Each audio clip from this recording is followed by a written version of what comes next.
Hi, this is Hot Mike and I'm Nidhi Razdan. The whole world is facing an economic downturn at the moment because of the pandemic first and now the geopolitical crisis with Russia's invasion of Ukraine. Growth is being hit. Inflation is at a decade's high in several countries, including the US, UK, Germany, and even India has been seeing soaring inflation for more than a year now. But one leading economy is doing especially badly at the moment, and it has an impact on the entire world. That is China. The world's second largest economy is officially slowing down. Last month, the International Monetary Fund cut China's growth forecast this year to 4.4%, well below Beijing's target of around 5.5%. Even this GDP target is the lowest official target for China in 3 decades and well down on the nearly 10% average annual growth the country has enjoyed for nearly 40 years. It is, in fact, the first time in 46 years that the United States is going to grow faster than China. China's economic distress is largely attributed at the moment due to its strict COVID lockdowns, as President Xi Jinping obsesses with a zero COVID strategy.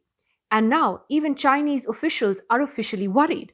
Last week, Bloomberg reported that at an emergency meeting between the central government and local officials, Chinese Premier Li Keqiang warned that serious consequences were in store for the country's economy if it could not balance its zero COVID strategy with economic growth targets.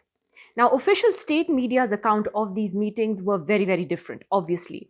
But Li is reported to have said that China's annual growth target of 5.5% is increasingly slipping out of reach, adding that maintaining economic stability and preserving growth should remain the primary focus of local government officials.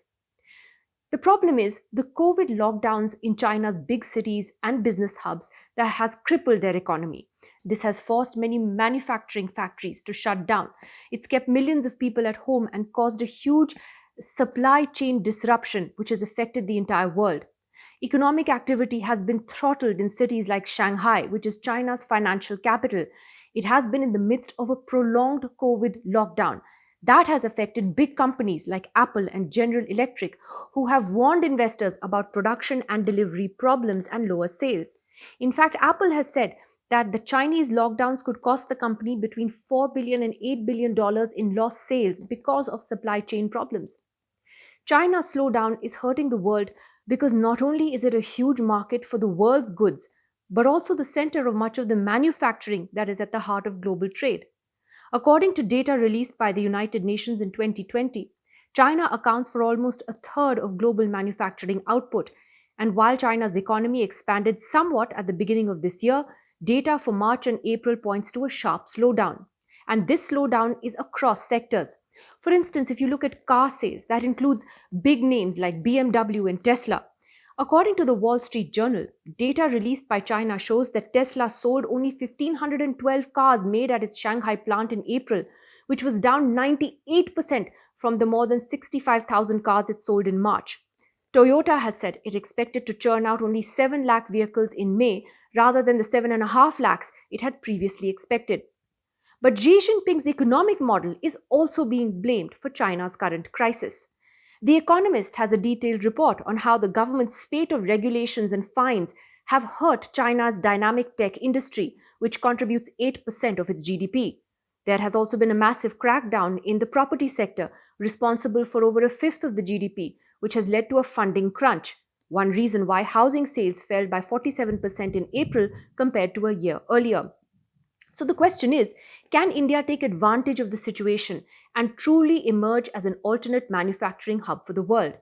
That is certainly what India has been trying to do for some years now, but only with partial success. Many businesses complain that while it has become easier to do business in India, there is still a lot of red tape. Apple, for example, is already looking at manufacturing in India and Vietnam, so the potential for India is huge. But we have to ask ourselves why Vietnam is currently doing better in this area. It has taken major steps in recent years to attract foreign investment and provide a regional manufacturing and supply chain alternative to China. Vietnam's GDP expanded by 5.3% year on year over the first 3 months of this year, and that was only slightly down from the 5.2% growth recorded in the previous quarter. India has significant challenges for its own economy.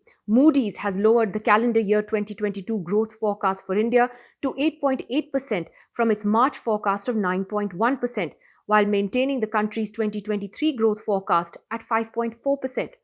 But experts point out that unlike China, India will not be returning to tough lockdowns even if there is a pandemic. And that gives India a huge advantage, provided it's willing to build on it.